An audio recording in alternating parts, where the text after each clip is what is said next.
3 pontos-chave sobre contrato intermitente que todo DP precisa saber.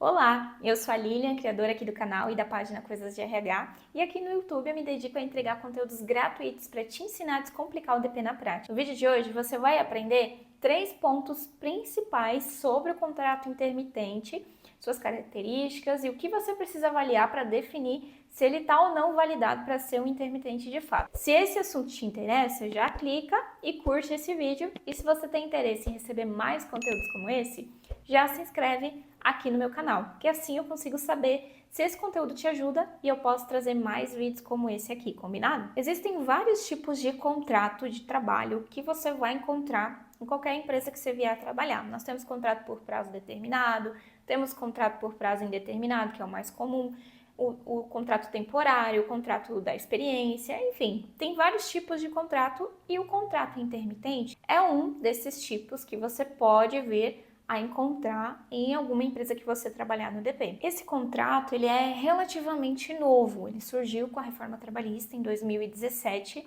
e ela trouxe essa possibilidade desse tipo de contrato meio que para regularizar uma prática que já acontecia. E ele tem algumas características específicas que você precisa se atentar, porque se não for cumprido, ele vai descaracterizar esse contrato intermitente e a empresa é obrigada a pagar todos os direitos como se fosse um empregado normal. A gente vai falar desses 3 pontos-chave aqui ao longo desse vídeo. E esse tipo de contrato, ele costuma gerar muita dúvida justamente por causa desses detalhes. E aí não é tão comum assim você ter um intermitente. Eu me recordo que quando surgiu isso na legislação, teve muita dúvida, porque muito empregador achando que poderia contratar todo mundo como intermitente, e não é bem assim. Na prática funciona diferente e apenas em alguns casos ele vai servir. Mas ele vai ser bom para ambos os lados, tanto para a empresa quanto para o trabalhador. Você precisa saber disso porque eu já vi cair em teste prático questões sobre o contrato intermitente. Coisa básica, tá? Nada muito mirabolante, mas que pode às vezes te prejudicar se você não tiver esse conhecimento. Aí vai chegar lá na hora do teste, você vai ficar com medo, não vai saber responder a questão e pode até perder a vaga, dependendo do caso, por conta disso, por não saber esses detalhes, principalmente se a empresa trabalha com intermitentes, né? Então você precisa ter esse conhecimento sobre esse contrato, mesmo que você não vá utilizar ele no momento. Antes da gente começar, eu já vou te deixar uma dica de legislação que consta essa informação sobre o intermitente para você anotar e depois pesquisar para ir ler, tá? O artigo 443 da CLT, ele traz informação sobre intermitente, sobre o que é considerado um contrato intermitente, e no artigo 452 da CLT, ele traz as informações, os pontos-chave que você precisa observar para você entender se aquilo vai ser um intermitente, se enquadra ou não. Saber esses dois artigos já vai te dar embasamento para você poder argumentar que não é você que está dizendo que não pode ser ou não, é o que está na lei. Isso que eu vou te falar daqui a pouquinho está nesses 2 artigos, eu vou trazer de uma forma descomplicada, mas é importante você ir lá e buscar ler para você entender, e aí você já vai sentir segurança caso um cliente te questione, caso o próprio empregador, né, dependendo se você trabalha numa empresa, então você vai ter o embasamento legal e você vai entender o que ele está dizendo. O primeiro ponto que você precisa observar quando a gente fala de intermitente é que ele vai ser um contrato de trabalho igual aos demais. Tem que ser feita uma admissão, tem que ser feito um contrato, imprimir documentos e tudo mais. Só que nesse contrato vai estar lá especificado que é um trabalhador intermitente e também vai constar lá obrigatoriamente o salário hora que esse trabalhador vai receber. Outro ponto importante que você precisa se atentar é que mesmo que ele seja um intermitente, ele não pode receber menos que os outros. Então, por exemplo, vamos supor que eu tenha um garçom, né? Geralmente os intermitentes são contratados em atividades desse tipo. Por quê? O intermitente, uma das principais características dele é ter períodos de inatividade. Ou seja, ele não vai trabalhar todos os dias para o empregador, cumprindo aquela jornada ali todo dia. O que vai acontecer? Ele vai ter períodos que ele não vai ter demanda. Então, por exemplo, um restaurante que só trabalha uma temporada, né? Só trabalha, sei lá, final de ano, algo do tipo, só trabalha uma semana.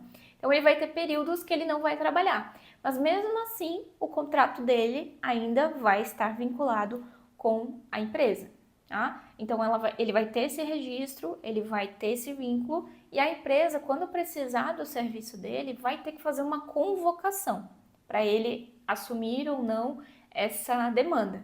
Essa convocação, ela tem que ser feita por escrito, né, por algum meio legal, com pelo menos 3 dias de antecedência, 3 dias corridos de antecedência para o empregado poder se programar e ir lá dizer se ele pode ou não assumir aquela demanda.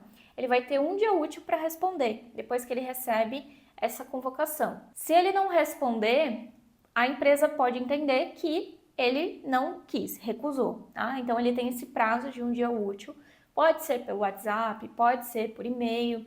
Como a empresa vai fazer essa comunicação, vai depender dela. Mas assim, é importante você ter um meio que de fato você saiba que ele vai receber. O WhatsApp ele pode ignorar, por exemplo, e dizer que não recebeu. E-mail, mesma coisa, né? Então tem empresa que às vezes vai fazer a convocação através de uma carta registrada, né? Enviar lá no correio, um telegrama, enfim. Mas se a empresa quiser mandar um WhatsApp, algo do tipo, e o empregado retornar, ela vai ter isso ali, né, como comprovação e tá tudo bem. Só tem que ser por escrito para de fato comprovar, né, que ele recebeu, né? Não adianta ligar, ele dizer que vai, depois ele não vai e a empresa dizer que avisou, ele vai alegar que não. Então, por isso que tem que ser por escrito. Toda vez que ele trabalhar, ele vai receber por essas horas trabalhadas ali naquele mês e também o avo de férias e o avo de 13º correspondente àquele trabalho que ele realizou, aquele mês realizado.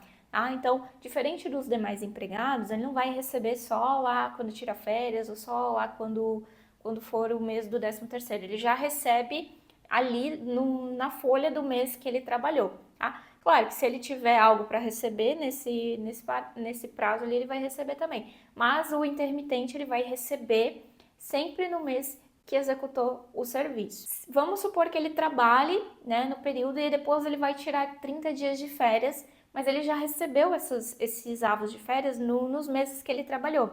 Então, nesse caso, ele tira as férias normalmente, tira os dias de férias, mas ele não recebe mais nada porque ele já recebeu conforme ele foi trabalhando ali nos períodos que ele teve a convocação. Então, ele vai tirar as folgas, mas não vai receber. Diferente dos outros empregados, por exemplo, que quando saem, recebem o adiantamento de férias ali 2 dias antes do início.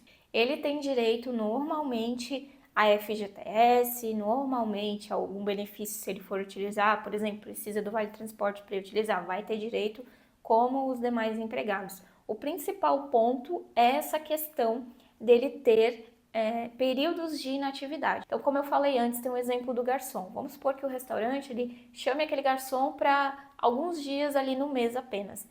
Quando ele não estiver trabalhando, ele está liberado para trabalhar para outros empregadores.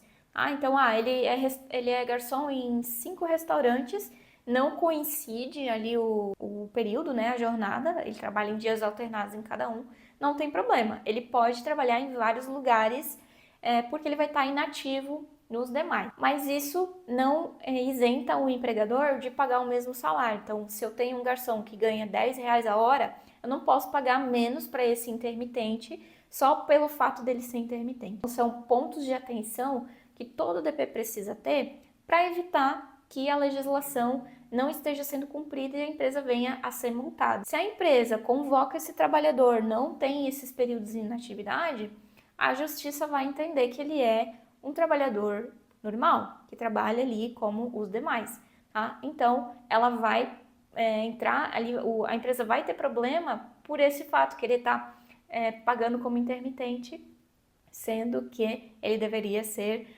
contratado, né, como um empregado normal com jornada fixa.